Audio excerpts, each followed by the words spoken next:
राजस्थान के सीकर जिले में स्थित खाटू धाम आज पूरे भारत में श्रद्धालुओं का प्रमुख तीर्थ है। यहाँ विराजमान है खाटू श्याम, जिन्हें भक्त श्री श्याम बाबा, हारे का सहारा और कलयुग के कृष्ण के नाम से पुकारते हैं। खाटू श्याम जी वास्तव में महाभारत के महान योद्धा बार्बरिक का आधुनिक रूप है। यह कथा ही उन्हें दिव्य बनाती है। द्वापर युग में पांडवों के चचेरे भाई भीम का एक बेटा हुआ, घटोत्कच।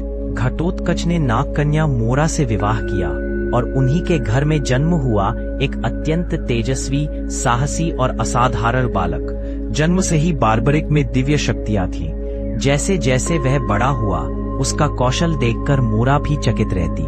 बार्बरिक में अद्भुत वीरता, सरल हृदय और असाधारण भक्ति थी।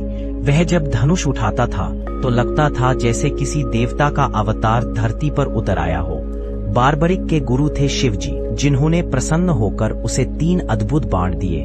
पहला बाण किसी भी लक्ष्य पर निशान लगा देता, दूसरा बाण सभी निशानों को भेद देता।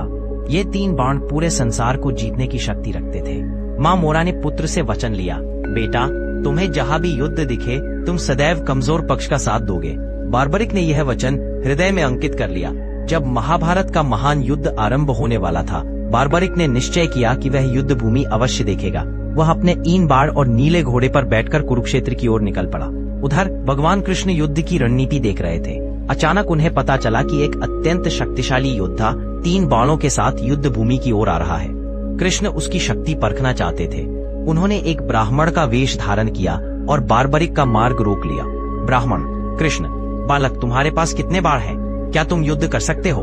बार्बरिक: मेरे पास सिर्फ 3 बाण है, पर इनके बल से मैं पूरे संसार को जीत सकता हूँ। कृष्ण को आश्चर्य भी हुआ और उत्सुकता भी। उन्होंने पूछा, अगर दोनों ओर से सेनाएं वृक्षों की तरह खड़ी हों तो तुम क्या करोगे? बार्बरिक मुस्कुराया, पहले बाण से मैं सभी सेनाओं पर निशान लगा दूंगा, दूसरे बाण से सभी चिन्हित सेनाएं भेद दूंगा और तीसरे बाण से वे सब बाण मेरे तरकश में लौट आएंगे। कृष्ण समझ गए यह बालक युद्ध का रूप बदल सकता है। कृष्ण ने पूछा, तुम युद्ध में किसका साथ दोगे? बार्बरिक बोला, जिसका पक्ष कमजोर होगा।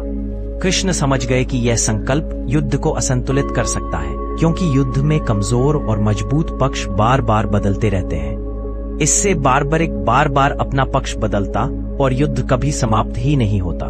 इसलिए कृष्ण ने उससे दान मांगा, बालक तुम इतने शक्तिशाली हो, तुमसे मैं तुम्हारा सिर दान में मांगता हूँ। बार्बरिक को झटका लगा, परंतु वह कर्तव्यनिष्ठ था। उसने पूछा, ब्राह्मण देव आप कौन हैं? तब कृष्ण ने अपना दिव्य रूप दिखाकर कहा, मैं कृष्ण हूँ। यह दान धर्म की रक्षा के लिए आवश्यक है।